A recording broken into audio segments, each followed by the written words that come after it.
So if you haven't gone through part 1 yet on the actual setup or in the rig with your squat, make sure you go through that first. And if you haven't gone through the goblet squat video too, I'm assuming you have, because that is the key to, we'll say the basics of it before we move on to this one. So part 2, we're going to go through the breathing that you need and overall tension in the squat before you actually squat down.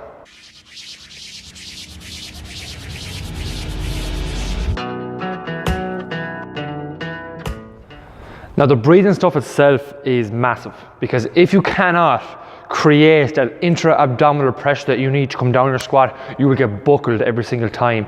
And it's fine when you're starting off, really kind of is, because you can get away with it, but as you get stronger, you're going to put more weight in the bar, you're going to have more pressure coming down through your spine, and you're going to need that brace to have it there. Now look, I'm not going to get too deep into the breathing technique, but basically think of it like this.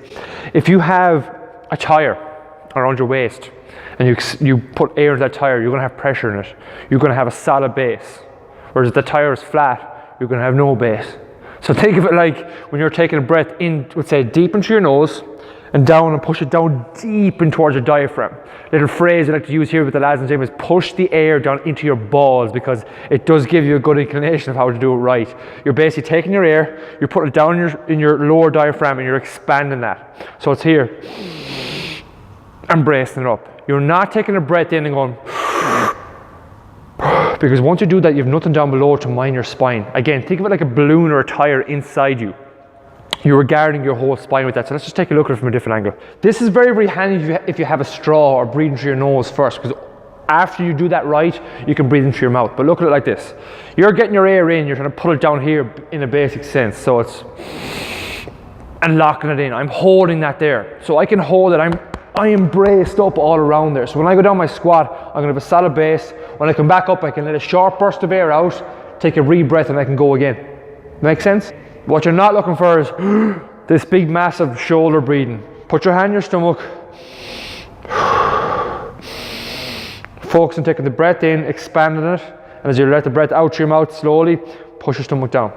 Very, very easy way to do it. There is other ways to do it, like we do here in the gym.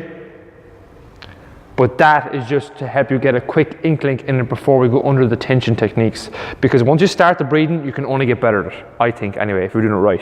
So again, from video 1, you're going through your setup again in the rig. But again, to get started from your tightness straight away, you're going to get set up the exact same way as I showed you in video 1.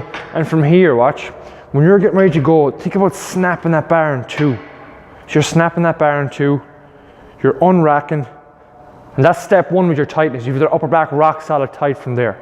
So after you've that done, have a look at my foot position here. I'm in my squat stance, I'm ready to go, but as well as I have having my upper back rock solid tight, have a look at my quads. My quads are being screwed into the floor, which results in my quad, my glute, your basic leg being turned on properly for the actual squat. So if you do that right, if you do the imagination where you're trying to screw your feet into the floor, or else you can look at it as if you're trying to push the floor out the way, you have your glutes turned on, and your quads firing from the word go. Again, if we have a look at that now from the side here, roughly, exact same thing. Get your stance, get the upper back rock solid tight, get your feet screwed into the floor. And here you have the same thing with the back view. You can see my glutes firing hard here. Just making sure that you have everything rock solid tight before we start our descent in that squat. I probably rushed through one of the most important points of it, and that's the actual squatting of the movement itself. But I'm presuming you've watched the first goblet squat video that I'm going to have in the links below. But again, just look, you're rock solid tight, you're pushing your hips slightly back while keeping your abs braced, keeping your breath there.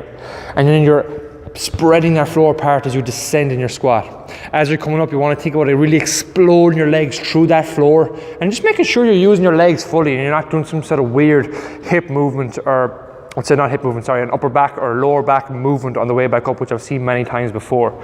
So from there, you're going to have a lot of hip drive on the way back up, but just make sure you keep that solid position, make sure your legs are screwed into the floor, and make sure you're using the muscles properly, contracting your glutes hard at the top, and you're gone again.